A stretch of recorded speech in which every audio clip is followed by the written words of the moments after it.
Important chapter nationalism in India. Previous video में हम लोगों ने देखा था कि किस तरह से वर्ल्ड वॉर 1 के बाद इंडियंस के अंदर नेशनलिज्म की फीलिंग डेवलप हुई और स्ट्रॉन्ग हुई। और उसके बाद हम लोगों ने देखा था कि गांधी जी का क्या आइडिया था, उनका आइडिया क्या था, सत्याग्रह, उसकी फिलॉसफी के बारे में देखा था और किस तरह से गांधी जी इंडिया वापस आने के बाद अपनी जो आइडिया थी उनकी सत्याग्रह की, उसको आगे बढ़ाने की कोशिश की थी विथ 3 एक्सपेरिमेंट्स। वो कौन कौन से थे, रिकॉल कीजिए। Champaran in Bihar, Kheda district and Ahmedabad district. Clear? आज के इस वीडियो में हम लोग पढ़ने वाले हैं 3 मोस्ट इंपॉर्टेंट टॉपिक के बारे में, जो है Rowlatt act, Jallianwala Bagh massacre incident and खिलाफत मूवमेंट। ये तीनों टॉपिक बहुत इंपॉर्टेंट टॉपिक है, क्योंकि ये तीनों टॉपिक बताता है कि ये तीनों टॉपिक नॉन कॉर्पोरेशन मूवमेंट के लिए एक बेस प्रोवाइड करता है। क्लियर? तो चलिए शुरू करते हैं। पहला टॉपिक आज का है the Rowlatt act. Rowlatt act आप लोग बचपन से पढ़ते हुए आ रहे हैं। इट मींस कि आप लोग 6 में, 8 में, इन सारे क्लासेस में आप लोगों ने पढ़ा है about Rowlatt act, Jallianwala incident. Clear? तो रॉलेट एक्ट क्या था? रॉलेट एक्ट में ब्रिटिशर्स ने क्या किया था कि पॉलिटिकल एक्टिविटीज, पॉलिटिकल लीडर्स को सप्रेस करने के लिए ये लॉ पास करवाई गई थी। ब्रिटिशर्स के द्वारा ये लॉ पास करवाई गई थी ताकि वो लोग पॉलिटिकल एक्टिविटीज, पॉलिटिकल लीडर्स को दबाव डाल सके, उन पे, उन सबको हटा सके। क्लियर? तो ये एक्ट क्या था? The act gave the government to repress the political activities and political leaders can be arrested and kept in prison for 2 years without any trial। अगर किसी भी इंसान को प्रिजन में रखा जाता है तो ये हमारा आज का रूल क्या है, विदिन 24 आवर्स हमें उसे जज के सामने पेश करना होता है, हमें उसे कोर्ट में ले जाना पड़ता है। क्लियर? लेकिन जब ब्रिटिशर्स ने ये लॉ पास करवाया द रॉलेट एक्ट के नाम से, तो उसमें पहली बात कि उन लोगों ने क्या किया कि पॉलिटिकल लीडर्स, पॉलिटिकल एक्टिविटीज को सप्रेस करने के लिए, उन लोगों पे दबाव डालने के लिए ये लॉ पास करवाया। और जहां पे ये लोग देखते थे कि ये पॉलिटिकल लीडर गलत कर रहा है या फिर यहाँ पे कुछ गलत हो रहा है, ये इंसान अच्छा काम नहीं कर रहा है, तो वो लोग उसे फौरन अरेस्ट कर लेते थे विदाउट एनी अरेस्ट वारंट। उन लोगों के पास अरेस्ट वारंट नहीं रहता था। विदाउट एनी अरेस्ट वारंट वो लोग किसी भी पॉलिटिकल लीडर्स या फिर उस पॉलिटिक्स, उस पॉलिटिकल एक्टिविटी से जुड़े कोई भी इंसान हो, कोई भी मेंबर हो, उन लोगों को वो अरेस्ट कर लेते थे और 2 साल तक प्रिजन में रखते थे without any trial. It means कि 2 साल तक जो ब्रिटिशर्स हैं जिस भी लीडर या फिर जिस भी इंसान को अरेस्ट करते थे, 2 साल तक उसको कोर्ट में नहीं ले जाते थे। क्लियर? तो ये तो एक अनजस्ट लॉ था, ये तो न्याय के विरुद्ध था। जो गांधी जी की फिलॉसफी थी सत्याग्रह, उस जो हम लोगों ने पढ़ा था कि what is the philosophy of Satyagraha, आप लोग रिकॉल कीजिए और मेरे कमेंट सेक्शन में भी जस्ट मैसेज कीजिए। क्लियर? तो उसके बाद जब ये सारे काम हुए तो गांधी जी जो है वो इस रॉलेट एक्ट के अपोज में खड़े हुए। क्यों अपोज में खड़े हुए? क्योंकि रॉलेट एक्ट एक अनजस्ट लॉ था। क्लियर? और इस अनजस्ट लॉ यानी कि जो भी मेंबर्स, जो भी पॉलिटिकल लीडर्स हैं, उन सबको न्याय दिलवाने के लिए गांधी जी ने रॉलेट सत्याग्रह को लॉन्च किया। उसे हम लोग हड़ताल भी बोलते हैं। और ये सारे काम, हड़ताल, स्ट्राइक्स, जितने भी प्रोटेस्ट किए गए थे, जितने भी मेंबर्स थे, फॉलोअर्स थे, गांधी जी थे, वो सबके द्वारा जितने भी प्रोटेस्ट किए गए थे हड़ताल के रूप में या फिर स्ट्राइक्स आप लोग बोलिए, तो ये ऑल ओवर सारा का सारा नॉन वायलेंट एक्ट था, नॉन वायलेंट प्रोटेस्ट था। क्लियर? अब ये नॉन वायलेंट क्यों था? हम लोगों ने प्रीवियस वीडियो में देखा था कि सत्याग्रह जो कि गांधी जी की आइडिया थी, उसकी फिलॉसफी क्या थी कि अगर कोई इंसान गलत काम कर रहा है तो उसे फिजिकल पावर दिखा के नहीं, उसे ये रियलाइज करवाइए उसके अंदर से कि उसने गलत किया है। याद आई आप लोगों को? तो गांधी जी का क्या कहना था कि आप लोग कुछ भी कीजिए बट वायलेंटली नहीं। सत्याग्रह को भी गांधी जी ने नॉन वायलेंट ही प्रोटेस्ट स्टार्ट किया और उन्होंने एक डेट फिक्स किया इस रॉलेट सत्याग्रह को लॉन्च करने के लिए। वो डेट क्या था? वो डेट था 6 अप्रैल 1919। क्लियर? डेट्स आप लोग अच्छे से याद रखिए। डेट्स, कुछ इंपॉर्टेंट मूवमेंट्स, कुछ इंपॉर्टेंट टर्म, ये सारे आपके एग्जाम्स में राइटिंग लिखने में बहुत ज़्यादा इंपॉर्टेंट रखते हैं, बहुत ज़्यादा मायने रखते हैं। उससे आप लोगों का जो आंसर है, कुछ कुछ की टर्म्स होते हैं उन लोगों, उससे आपका आंसर और इनहेंस होता है। क्लियर? चलिए, ये सारे तो हो गए नॉन वायलेंट एक्ट। अब उसके बाद ब्रिटिशर्स क्या सोचेंगे कि अरे ब्रिटिशर्स तो कोई उन लोगों के खिलाफ स्टेप्स नहीं ले सकते हैं। क्यों? क्योंकि ब्रिटिशर्स ने ये सोचा कि ये लोग तो नॉन वायलेंटली सब कुछ कर रहे हैं, अब अगर हम लोग वायलेंटली कुछ करने लगेंगे तो ये तो फिर गलत हो जाएगा। तो इसके लिए रॉलेट एक्ट से सब गुस्सा तो पहले से ही थे कि बिना किसी मतलब के अरेस्ट हो रहे हैं और 2 साल तक बिना किसी ट्रायल के हम लोगों को प्रिजन में रखा जा रहा है, बिना अरेस्ट वारंट के अरेस्ट किया जा रहा है। तो इन सब के कारण क्या हुआ कि लोगों में गुस्सा तो आया ही अगेंस्ट ब्रिटिशर्स। तो ब्रिटिशर्स क्या सोचे कि हम लोगों को कुछ ऐसा करना चाहिए जिससे ये लोग वायलेंटली प्रोटेस्ट करें और तब ब्रिटिशर्स को भी मौका मिल जाएगा वायलेंटली इन लोगों को मारने का, वायलेंटली इन लोगों के अगेंस्ट होने का। क्लियर? तो ब्रिटिशर्स बहुत सारे ऐसे मूवमेंट्स, बहुत सारे ऐसे प्रोसेस, बहुत सारे स्टेप्स आगे लिए, उनको टुक ओवर किए। उनमें से एक मोस्ट इंसिडेंट जो था, मोस्ट इनफेमस इंसिडेंट था, वो था जालियांवाला बाग मैसेकर। मैंने जालियांवाला बाग मैसेकर को इनफेमस इंसिडेंट क्यों बोला? क्योंकि ये एक फेमस इंसिडेंट नहीं था। जस्ट मैं आप लोगों को about the Jallianwala Bagh incident के बारे में पढ़ाऊंगी तो आप लोगों को पता चलेगा कि ये फेमस इंसिडेंट नहीं है, ये बहुत इनफेमस इंसिडेंट है, बहुत दुखदाई इंसिडेंट है। इसमें बहुत सारे लोगों की जान भी गई थी। क्लियर? तो the Jallianwala Bagh massacre is infamous incident, not famous. Clear?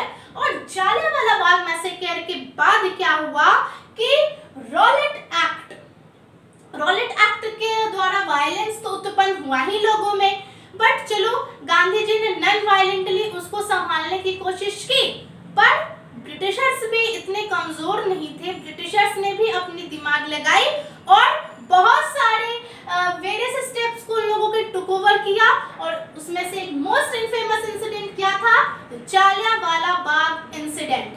Clear? ना अब हम लोग पढ़ने वाले हैं द जालियांवाला बाग मैसेकर के बारे में। क्लियर? तो अभी जस्ट हम लोगों ने पढ़ा अबाउट द रॉलेट एक्ट। तो रॉलेट सत्याग्रह जो कि गांधी जी के द्वारा लॉन्च किया गया था, कब किया गया था, उसका डेट क्या था, आप लोग मेरे कमेंट सेक्शन में भी जस्ट लिखिए। क्लियर? तो ब्रिटिशर्स ने देखा कि ये सारे काम यानी कि रॉलेट सत्याग्रह के अंदर जितने भी प्रोटेस्ट हो रहे हैं पीपल्स के थ्रू, वो सब नॉन वायलेंटली हो रहे हैं। तो ब्रिटिशर्स को मौका नहीं मिल रहा है कुछ करने का, उन लोगों को फ्री हैंड नहीं मिल रहा है उन लोगों को मारने का, उन लोगों को खिलाफ कुछ करने का। तो ब्रिटिशर्स ने सोचा कि कुछ ऐसा करते हैं जिससे जो लोग हैं नॉन वायलेंट के बजाय वायलेंटली प्रोटेस्ट करना शुरू करें, क्योंकि जब वो लोग वायलेंटली प्रोटेस्ट करेंगे तो फिर ब्रिटिशर्स को भी एक मौका मिल जाएगा कि अब आप सामने से लड़ाई कर रहे हैं तो हम भी तो करेंगे ही। क्लियर? तो वायलेंटली उन लोगों को लाने के लिए ब्रिटिशर्स ने क्या किया था? एक पीसफुल प्रोसेशन के ऊपर ब्रिटिशर्स ने फायर किया। कब किया? 10 अप्रैल 1919 को अमृतसर में, जो कहाँ है? पंजाब। क्लियर? ये सारे जो टर्म है अमृतसर, ये सारे क्या है? मैप वर्क में भी बहुत काम आते हैं। मैप वर्क में भी ये लोकेट करने के लिए आता है कि where was the Jallianwala Bagh massacre took place. Clear? इस टाइप से तो हम लोगों को मैप पे कहाँ पे लोकेट करना होगा? Amritsar, which is in Punjab. Clear? तो ब्रिटिशर्स ने पीपल को वायलेंटली लाने के लिए 10 अप्रैल 1919 को एक पीसफुल प्रोसेशन के ऊपर गोली चला दी। क्लियर। अब इसकी वजह से क्या होगा, पीपल तो प्रोवोक्ड हो गए, वो लोग बहुत गुस्सा हो गए और इसकी वजह से वो लोग वायलेंटली एक्ट करने लगे, वायलेंटली रिएक्ट करने लगे अगेंस्ट ब्रिटिशर्स। क्लियर। तो उसके बाद क्या हुआ, जब ये इतने सारे वायलेंट एक्शंस होने लगे, वायलेंस फैलने लगा लोगों के बीच में, तो ब्रिटिशर्स ने इसका फायदा उठाते हुए मार्शल लॉ लागू कर दिया। अब ये मार्शल लॉ जो ब्रिटिशर्स के द्वारा इम्पोज करवाया गया उस वक्त, वो क्या था, मार्शल लॉ में ये बोला गया था कि कोई भी मतलब कि 3-4 आदमी को एक ग्रुप बना के कहीं पे खड़ा नहीं हो सकता है, कहीं पे बैठ के किसी भी चीज का डिस्कशन नहीं कर सकता है। क्लियर। अगर किसी को भी ऐसा देखा जाएगा तो उसको मार दिया जाएगा। ये था हमारा मार्शल लॉ और इसका जो कमांड हाथ में लिए गए थे वो थे जनरल डायर फ्रॉम ब्रिटिशर्स, वो भी एक ब्रिटिशर्स थे, तो इसका जो कमांड वो जनरल डायर के हाथ में दिया गया था। क्लियर। उसके बाद 13 अप्रैल 1919, देखिए यहाँ पे कंफ्यूज नहीं होइएगा आप लोग, 10 अप्रैल 1919 को क्या हुआ था, ब्रिटिशर्स फायर किए थे पीसफुल प्रोसेशन के ऊपर ताकि लोग वायलेंट हो। क्लियर।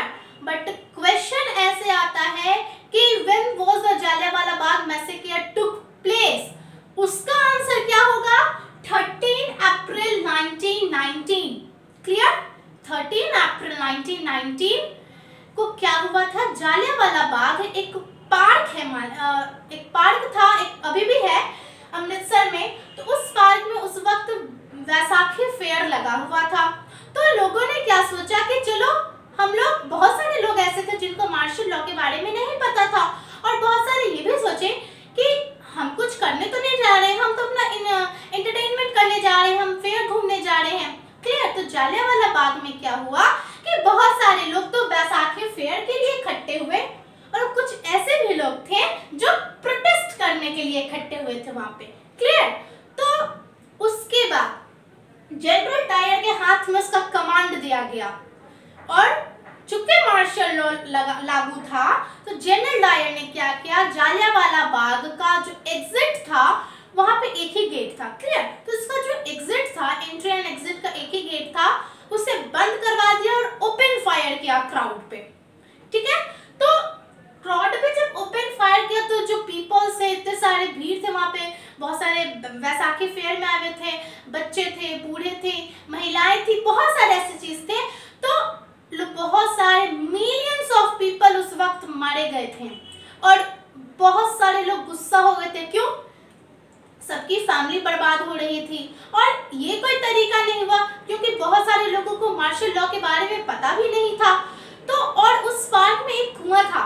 अब मैं ये कुएं की बात वहां पे क्यों कर रही हूँ, सुनिए। स्टोरी एक ये भी है कि जैसा कि हम लोगों ने पढ़ा है, हम लोगों ने सुना है, वहां पे जो कुआं था, बहुत सारे लोग क्या किए कि अपनी जान बचाने के लिए उस कुएं में कूद गए। मतलब उन्होंने सोचा कि अगर हम कुएं में कूदते हैं तो हमारी जान बच जाएगी, पर ऐसा नहीं हुआ। कुएं में कूदे तो बहुत सारे लोग कूदने शुरू हो गए, तो नीचे में जितने भी लोग थे वो दब के ही मर गए। क्लियर। और ये सारे काम किसके द्वारा किया गया था? ब्रिटिशर्स के द्वारा। और इस काम का जो कमांडर था वो कौन था? General Dyer. क्लियर ना। उसके बाद तो पीपल्स जो है वो वायलेंटली प्रोटेस्ट करने लगे ब्रिटिशर्स के खिलाफ। अब उसके बाद जो गवर्नमेंट थी, गवर्नमेंट मैं शॉर्टकट में लिखती हूँ, कहीं कहीं पे आप लोगों को मेरे नोट्स में भी शॉर्टकट में मिल जाएगा, बट आप लोग ऐसा गलती से भी नहीं कीजिएगा, आप लोग गवर्नमेंट पूरा लिखिएगा, पूरा स्पेलिंग जो उसका होता है। क्लियर। तो जो गवर्नमेंट थी उनको एक फ्री हैंड मिल गया प्रोटेस्ट करने का लोगों के खिलाफ। अब उस वक्त की गवर्नमेंट भी तो ब्रिटिशर्स ही थी और ब्रिटिशर्स यही तो चाहती थी कि जब तक लोग वायलेंट नहीं होंगे तो हम लोग कुछ नहीं कर सकते। अब जब लोग वायलेंट हो गए हैं तो उसके बाद ब्रिटिशर्स को भी एक फ्री हैंड मिल गया लोगों के खिलाफ प्रोटेस्ट करने का। उसके बाद गांधी जी का जो आइडिया था नॉन वायलेंट चलने का, सत्याग्रह को लॉन्च तो उन्होंने किया, रॉलेट सत्याग्रह को भी लॉन्च किया और बोला कि नॉन वायलेंटली ये सारा काम करना है। बट चूंकि जलियांवाला बाग इंसिडेंट हो गया, इसके वजह से लोगों के अंदर इतना ज्यादा गुस्सा हो गया कि वो लोग सब्र नहीं कर पाए, वो लोग नॉन वायलेंटली कुछ नहीं कर पाए, वो लोग सारा का सारा काम वायलेंटली प्रोटेस्ट करने लगे अगेंस्ट ब्रिटिशर्स। क्लियर। तो इसके वजह से गांधी जी ने सोचा लोग हैं वो पूरी तरह से तैयार नहीं है किसी भी काम, मतलब सत्याग्रह को आगे बढ़ाने के लिए, किसी भी मूवमेंट को आगे बढ़ाने के लिए वो अभी पूरी तरह से तैयार नहीं है। और यही सोच की वजह से गांधी जी ने जो रॉलेट सत्याग्रह को लॉन्च किया था उसे कॉल्ड ऑफ कर दिया, यानी कि उसे बंद करवा दिया। क्लियर? तो ये दोनों जो इंसिडेंट था, the Rowlatt act and the Jallianwala Bagh incident, ये दोनों एक दूसरे से इंटर रिलेटेड था। क्लियर? और ये दोनों एक बेस प्रोवाइड करता है नॉन कॉर्पोरेशन मूवमेंट के लिए। नॉन कॉर्पोरेशन मूवमेंट क्या था? यानी कि हम लोगों को कॉर्पोरेट नहीं करना है। किसको नहीं करना है? ब्रिटिशर्स को, उनके सामान को, जो हम लोग नेक्स्ट प्रीवियस वीडियोस में पढ़ेंगे। क्लियर? तो ये था हमारा जलियांवाला बाग इंसिडेंट। ना अब हम लोग स्टार्ट करने जा रहे हैं द खिलाफत मूवमेंट। खिलाफत मूवमेंट भी माना जाता है कि बहुत स्ट्रॉन्ग बेस था नॉन कॉर्पोरेशन मूवमेंट को लॉन्च करने के लिए। क्लियर? तो खिलाफत मूवमेंट कैसे हुआ, मतलब खिलाफत मूवमेंट कैसे स्टार्ट हुआ, इसके लिए सबसे पहले ये जानना जरूरी है कि खलीफा के बारे में। खलीफा कौन थे? खलीफा जो है वो ओटोमन एम्पायर थे। क्लियर? जो ओटोमन यानी कि आज के डेट में जो टर्की है हमारा। क्लियर? तो ओटोमन के एम्पायर थे खलीफा, और इस्लामिक वर्ल्ड को एज अ खलीफा को as a spiritual head of Islamic world माना जाता है। क्लियर? और जो ओटोमन एम्पायर थे खलीफा, वो वर्ल्ड वॉर 1 में डिफीट हो गए, यानी कि वर्ल्ड वॉर 1 में वो हार गए थे। अब यानी हार गए थे, इट मींस कि जो कंट्रीज हारी थी उनके तरफ से ये थे, यानी कि ये भी ब्रिटिशर्स के अगेंस्ट में थे। ये किस टीम से थे? तो जर्मनी कंट्री से थे। क्लियर? तो उसके बाद क्या होता है कि जब ये हार जाते हैं वर्ल्ड वॉर 1 में, एम्पायर ऑफ ओटोमन यानी कि खलीफा, तो एक र्यूमर फैलता है। र्यूमर यानी कि अफवाह फैलता है कि इनके खिलाफ एक हार्श पीस ट्रीटी साइन करवाई जा रही है ब्रिटिशर्स के द्वारा। ट्रीटी इट मींस कि एक दो कंट्री के बीच में, या फिर अगर कुछ एक छोटे से बेस पे अगर हम लोग बात करते तो दो लोगों के बीच में भी एक ट्रीटी साइन होती है, यानी कि एक एग्रीमेंट साइन होता है कि आपको ये करना है, आपको ये करना है। क्लियर? तो जब ये हार गए खलीफा, तो उसके बाद बोला गया कि उसके बाद ये र्यूमर फैला कि ब्रिटिशर्स जो है वो खलीफा को एक हार्श पीस ट्रीटी साइन करवा के दे रहे हैं, और इस हार्श पीस ट्रीटी जो इम्पोज होने जा रही थी खलीफा के ऊपर, यानी कि इस्लामिक वर्ल्ड के ऊपर, वो क्या था? मुस्लिम्स का डिसरिस्पेक्ट ब्रिटिशर्स कर रहे थे। क्लियर? और ये तो किसी को भी बर्दाश्त नहीं है। क्लियर? तो उसकी वजह से क्या हुआ, जब डिसरिस्पेक्ट स्टार्ट हुआ इस्लामिक वर्ल्ड का, तो मुस्लिम मासेस वर एंग्री। जितने भी मुस्लिम्स थे वो सारे गुस्सा हो गए, और गुस्सा होना जायज भी था। क्लियर? तो उसके बाद इस सारे कारणों की वजह से प्रोटेस्ट उन लोगों ने किया, यानी कि इस्लामिक वर्ल्ड में जितने भी लोग थे, यानी कि पूरे मुस्लिम से प्रोटेस्ट किया। By what? बाय खिलाफत मूवमेंट। खिलाफत मूवमेंट के द्वारा जो खलीफा थे और उनके जितने भी इस्लामिक वर्ल्ड के लोग थे, वो लोगों ने खिलाफत मूवमेंट के द्वारा प्रोटेस्ट किया अगेंस्ट ब्रिटिशर्स। और ये जो खिलाफत मूवमेंट है, ये इसके लिए एक खिलाफत कमेटी बनाई गई 1919 मार्च इन बॉम्बे में 1919 मार्च को एक खिलाफत कमेटी बनाई गई, जिसके लीडर थे Mohammad Ali and Shaukat Ali, both are brothers. Clear? और साथ में गांधी जी भी थे, और गांधी जी ने ये बोला कि इसे भी हम लोगों को नॉन वायलेंटली करना है। और ये एक पॉसिबिलिटी मानी जाती थी, कि ये पॉसिबिलिटी मानी गई थी, और जो गांधी जी भी बोले थे कि इस वजह से, यानी कि ये जो प्रोटेस्ट हो रहा है खिलाफत मूवमेंट, इसकी वजह से हिंदू और मुस्लिम यूनाइट भी हो सकते हैं। अब यूनाइट कैसे हो सकते हैं? देखिए, अब हिंदू और मुस्लिम यूनाइट कैसे होंगे? दोनों का जो दुश्मन है वो तो एक ही है। कौन है? ब्रिटिशर्स। जो रॉलेट एक्ट हुआ, हिंदू लोग एंग्री थे ब्रिटिशर्स से due to Jallianwala Bagh massacre, Britishers के अगेंस्ट थे, उनके खिलाफ प्रोटेस्ट करना चाहते थे due to the disrespect of the Muslim masses. Clear? तो इन सब की वजह से क्या हुआ कि ये एक पॉसिबिलिटी मानी गई कि जब हिंदू और मुस्लिम दोनों का दुश्मन एक ही है, कौन है? ब्रिटिशर्स, तो ये दोनों यूनाइट होके उसके खिलाफ प्रोटेस्ट कर सकते हैं और एक नेशन वाइड मूवमेंट लॉन्च हो सकता है। क्लियर? तो उसके बाद हिंदू और मुस्लिम तो यूनाइट हो गए और मोहम्मद अली, शौकत अली, गांधी जी और जितने भी कांग्रेस के लीडर्स थे, जो भी खलीफा यानी कि खिलाफत कमेटी के जितने भी मेंबर्स थे, सारे लोग एकजुट होके यानी कि यूनाइट होके ब्रिटिशर्स के खिलाफ प्रोटेस्ट करना शुरू किए। और एक कलकत्ता सेशन उस वक्त हुआ। आज के डेट में कोलकाता बोला जाता है, बट उस वक्त कलकत्ता होता था। कलकत्ता सेशन हुआ, कांग्रेस का बहुत सारा सेशन हुआ और जहां पे वो होता था यानी कि जिस भी स्टेट में वो होता था वहां का उसको नाम दे दिया जाता था। तो उस वक्त जो कांग्रेस का सेशन हुआ था वो कलकत्ता में हुआ था, तो उसका नाम पड़ गया कलकत्ता सेशन के नाम पे, कलकत्ता के नाम पे। तो कलकत्ता सेशन हुआ सितंबर 1920 में। क्लियर? और इस सेशन में नन कॉर्पोरेशन मूवमेंट को रेस करने का डिमांड रखा गया। मतलब ये डिमांड लोगों ने किया, हिंदू प्लस मुस्लिम दोनों मिलके, दोनों यूनाइट होके ये डिमांड उन्होंने किया कि नन कॉर्पोरेशन मूवमेंट को रेस किया जाए। क्लियर? अब नन कॉर्पोरेशन मूवमेंट क्या है? यानी कि हम लोगों को कॉर्पोरेट नहीं करना है। क्लियर? और नन कॉर्पोरेशन मूवमेंट के बारे में बहुत डिटेल आप लोगों को पढ़ना है इसी चैप्टर में, जो मैं आप लोगों को नेक्स्ट 1 to 2 और 3 वीडियोस में पढ़ाऊंगी।